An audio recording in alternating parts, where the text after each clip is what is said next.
처음 봤을 때 슬로기한테 진짜 아무런 감정을 못 느끼고 있었거든요. 아, 난 쓸쓸을 좋아하는구나 하는 대사가 있는데 우리는 감정을 어떻게 대해야 하는 걸까?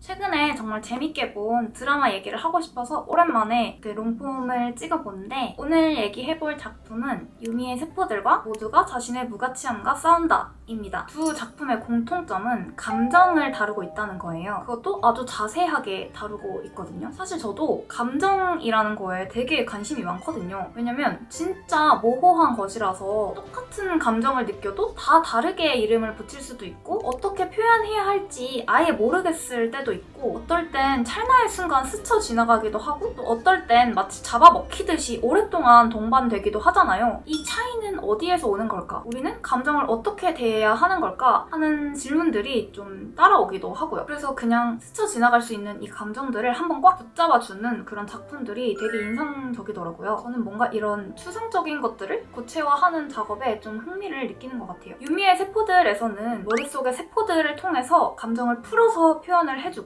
오자무사에서는 감정 워치를 통해서 감정을 정의해요. 둘 다 눈에 보이지 않는 감정을 눈에 보이게끔 표현해낸다는 공통점이 있어요. 유미의 세포들 3를 보면 유미의 세계에서 프라임 세포의 힘이 너무 세져서 다른 세포들이 하나씩 사라지고 있는 상황으로 이야기가 시작이 돼요. 희로애락에 관련된 세포들이 냉동기지에 보관이 되는 방식으로 뭘 겪어도 몸이 건조한 그런 상태를 표현을 해낸 거예요. 딱히 싫은 것도 좋은 것도 없는 상태 인 거죠. 그리고 유미는 이 희로애락이 없는 상태를 편해서 좋아해요. 감정이 요동치지 않으니까 감정 소비할 일도 없고 되게 편하잖아요. 그런데 그러다가 슬로기를 만나게 되고 동면 중이던 세포들이 하나둘씩 깨어나기 시작하는데 그 중에서도 이 사랑에 빠지게 된 순간을 표현해낸 게 너무 인상 깊었어요. 이 세포들의 마을에 벼락이 떨어져서 마을이 풍비박산되고 벼락에 맞아서 그 동면 중이던 사랑 관련한 세포들이 깨어났다라는 표현법이 저는 너무 좋더라고요. 감정이 요동친다는 게 얼마나 즐거운 일인지 알 수 있게 해줬던 그런 이야기였고 근데 연출을 진짜 잘했다고 느낀 게 저도 처음 봤을 때 슬로기한테 진짜 아무런 감정을 못 느끼고 있었거든요. 근데 유미가 반할 때 저도 같이 반한 거예요.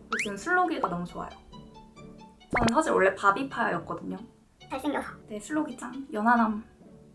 하여튼 사랑에 빠진다라는 이 한 문장을 이렇게 풀어서 그려낸 게 너무 좋더라고요. 저는 이 윰세의 비유법들이 되게 좋았어요. 감정이 어떻게 생겨나게 되는지를 좀 곱씹어보게 하더라고요. 그리고 중요한 점, 모든 감정들에게 애정을 가지게 만들어요. 예를 들어 장면을 떠올려보면 유미가 슬로기한테 프로포즈를 받은 후에 감정을 표현할 때 세포들끼리 막 싸워요. 감성이랑 이성이랑 싸우고 사랑이랑 작가세포랑 싸우고 이런 식으로 내 머릿속에서 생각이 막 뒤엉키는 것들을 이렇게 표현을 해내요. 사실 보통은 이렇게 머리를 막 복잡하게 만드는 이 감정을 마냥 부정적으로 생각하게 되기도 하는데 이 드라마에서 이 세포들이 이렇게 싸우는 이유는 이 마을의 유일한 주인공인 유미를 사랑하기 때문이거든요. 그래서 이 드라마를 보면서 나에게도 나를 이렇게 사랑해주는 세포들이 있겠지? 라는 생각이 들면서 내 세포들이 만들어내는 모든 감정들을 좀 사랑할 수 있게 된 것 같아요. 오자무사는 이 감정 워치라는 장치로 시시각각 감정에 이름을 붙여줘요. 우리가 자주 느꼈을 하지만 포착해내지는 못했을 수도 있는 그 감정들을 붉은색과 녹색의 형태로 시각적으로 확 들어올 수 있게끔 표현을 해요. 저는 특히 인상 깊었던 게 실제 감정 상태랑 참가자들이 말하는 감정 상태랑 일치하지 않을 때가 있다라는 설정이었어요. 이 드라마를 보면서 발견한 두 가지 이유를 좀 말해보자면 우리가 착각하는 감정들이 많다는 거 그리고 붉은색이 뜨는 감정을 긍정할 수도 있다는 거. 전자의 사례는 마지막 화에서 동만이가 경세한테 소리를 지르고 돌아서는 그 장면에서 잘 보여주는데 동만이는 이게 통쾌한 감정일 거라고 생각을 하지만 감정 워치에서는 정작 후회를 가리켜요. 그걸 본 동만이는 다시 돌아가서 사과를 하고 솔직한 심정을 토해내요. 사실 이런 식으로 감정을 착각해서 후회하게 되는 일이 되게 많을 거라는 생각도 들거든요. 그리고 후자는 이제 중반부쯤에 동만이의 대사 중에 이런 게 있어요. 난 좋은데 워치는 붉은색이야. 봤는데 쓸쓸. 아, 난 쓸쓸을 좋아하는구나 하는 대사가 있는데 이걸 보면서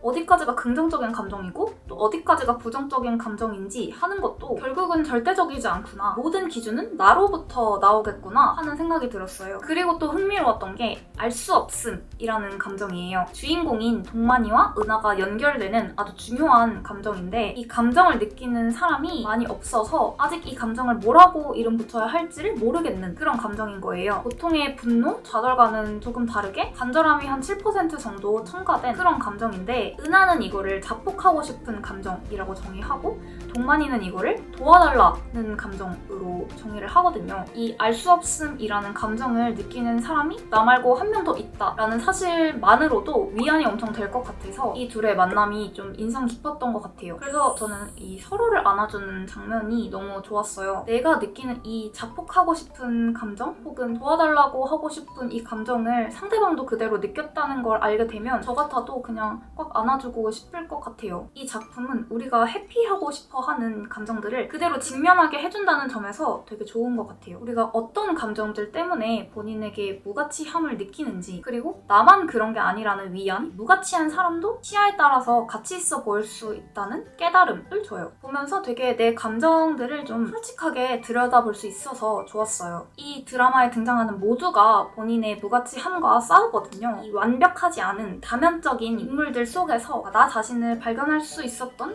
그런 작품이었습니다. 그리고 저는 이 불편한 감정에 휘둘리던 은하가 그 감정의 뿌리를 들여다보고 흘리려던 코피를 멈추게 된 그 장면이 되게 좋았거든요. 이런 자폭하고 싶은 감정을 느낄 때 무력하게 코피를 흘리던 은하가 한 단계 더 나아갔다는 점이 되게 벅찼던 것 같아요. 감정은 통제하기 어렵지만 그렇다고 이겨낼 수 없는 건 아니다. 저는 결국 이 두 작품들을 보며 모든 감정을 소중히 여기고 싶다라는 생각을 했어요. 부정적인 감정에 매몰되는 건 좋지 않겠지만 그렇다고 해서 이 감정을 미워하게 되면 오히려 더 그 감정에 잠식되는 것 같아요. 그래서 그냥 나 지금 외롭구나. 외로울 수 있지. 하고 감정을 회피하지 않고 좀 직면하는 그런 태도를 가지고 싶어요. 그러다 보면 어떻게 하면 이 감정을 좀 더 잘 어르고 달랠 수 있을까 하는 지점에 대한 답을 스스로 찾아낼 수 있지 않을까요? 그리고 그 감정이 좋아질 수도 있을 것 같다고 생각을 해요. 그리고 저는 이 부정적인 감정과 긍정적인 감정이라는 게 정말 상호 보완적인 관계라고 생각을 하거든요. 슬픔이 있기 때문에 기쁨이 존재할 수도 있다라고 생각을 해요. 내가 모든 상황에서 기쁨을 느낀다면 기쁘지 않은 상태를 모르는데 그 감정에 기쁨이라는 이름을 붙여줄 수가 있을까요? 그리고 과연 그 감정을 소중하게 여길 수 있을까요? 그러니까 매일 기쁨을 느끼는 사람보다는 이 슬픔 뒤에 오는 기쁨을 소중히 여길 줄 아는 사람이 되고 싶어요. 그리고 그렇게 사는 게 훨씬 재밌는 것 같아요. 기쁨 뒤에 슬픔이 오고 또 슬픔 뒤에 기쁨이 오고 또 기쁨 뒤에 슬픔이 오고 이런 식으로 반복이 되는 게 인생인 것 같다는 생각도 들어요. 그래서 지금 당장의 슬픔은 영원하지 않으니까 무너지지 않아도 된다는 것. 그리고 마찬가지로 지금 당장의 기쁨 역시 영원하지 않으니까 최선을 다해서 이 감정을 누려야 한다는 것을 좀 한 번 더 곱씹어 보게 된 것 같아요. 하여튼 마무리를 하자면 되게 좋아하는 소재의 작품들이라서 더 재밌게 본 것 같고 사실 원래 드라마 잘 안 챙겨보는데 덕분에 한동안 너무너무 재밌었습니다. 이제 드라마는 취사병 보려고요. 이제 쭉쭉 달려보려고 합니다. 품에 대한 얘기, 그리고 감정에 대한 이야기 뭐든 다 좋으니까 댓글 많이 남겨주세요. 댓글 보는 재미가 아주 커요. 그럼 감사합니다.